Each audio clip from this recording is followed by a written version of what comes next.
কর ভাড়াটা হইলো মরার উপরে খারার গাও। ওই জন্য সরকারের টান তহবিলে আমাদের গাড়ি আমরা দিয়ে দিবো, তাহলে আমরা কিভাবে অ্যালার্ট হবো বলেন? ট্যাক্সটা কোনোভাবেই মেনে নেওয়া যায় না। মোটরসাইকেলের আয়কর দিছে, এটা পৃথিবীর কোথাও নেই, বাংলাদেশেই আছে। মামলা দিতেছে, যে কোনো একটা সিসি ক্যামেরা লাগাইলেও এটা বলা হয় যে সিসি ক্যামেরা আওতাধীন। এটা তো কোনো দিক নির্দেশনা দিতেছে না আমাদেরকে, তাহলে আমরা কিভাবে অ্যালার্ট হবো বলেন? তারপর অটোর যে অত্যাচার, এটাই তো আমরা বিরক্ত।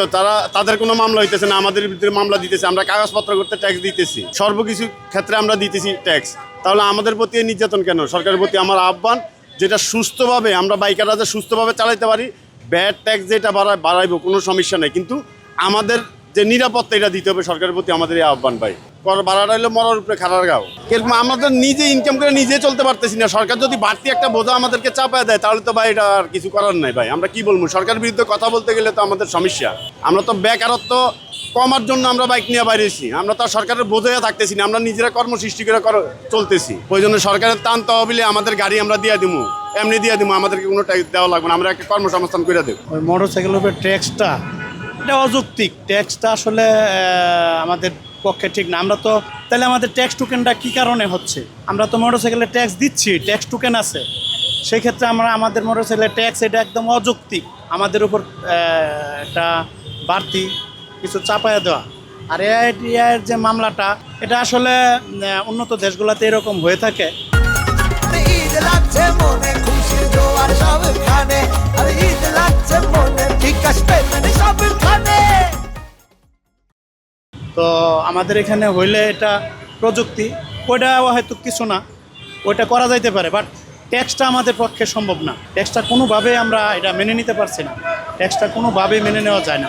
আমরা তো ট্যাক্স দিয়ে মোটরসাইকেল চালাইতেছি, এখন আবার কেন এটা বাড়তি দিব? এটা তো কোনো অযৌক্তিক, এটা কোনো যুক্তি নাই। যুক্তি সেকেন্ড হ্যান্ড আমি 1 লাখ টাকা কিনতে গেলে আবার কিন্তু আমার নাম ট্রান্সফারের জন্য টাকা দিতে হচ্ছে, 8 থেকে 10,000 টাকা নাম ট্রান্সফারের জন্য দিতে হচ্ছে। এটা সরকার নিচ্ছে।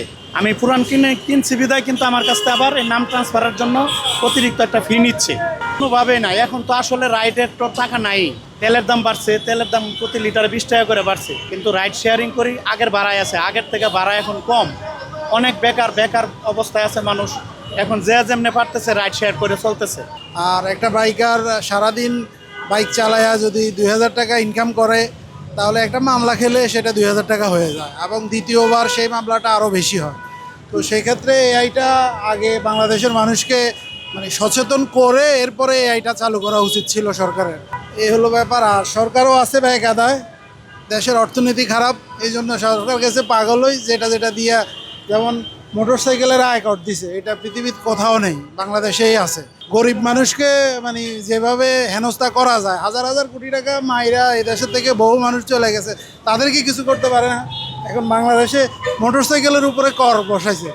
এই যে বাইক আলাদের উপরে যে এরকম একটা চাপ সৃষ্টি, মানে বাইরের কোনো রাষ্ট্রে কিন্তু এই ধরনের কিছু নাই, ঠিক আছে? এটা আসলে সরকার বিবেচনা করে এটা না করাই ঠিক, বুঝছেন? কারণ বাইক আলাদের অনেক ক্ষতি হয়ে যাবে, কারণ বাইক আলারা তো অনেক বড় লোক, ধনী না, ঠিক আছে? আমি মনে করি যে আসলে এটা না করাই ঠিক। ভাই বর্তমান আমাদের যে পরিস্থিতি, আসলে এইভাবে রাইড শেয়ার করে আমাদের পেটই চলে না। যে হিসাবে সকাল থেকে আপনার যে কামাই করছি 300 350 টাকা মারছে, এখন বাজে কয়টা? এটা খাবো কি, তেল ভরবো কি করবো বলেন? এটা যাতে সরকার বিবেচনা করে, এটা যদি না করে, গরিবের ওপর একটু মায়া মহব্বত করে যদি এটা বাদ দিয়ে দেয়, আমাদের জন্য অনেক ভালো হবে।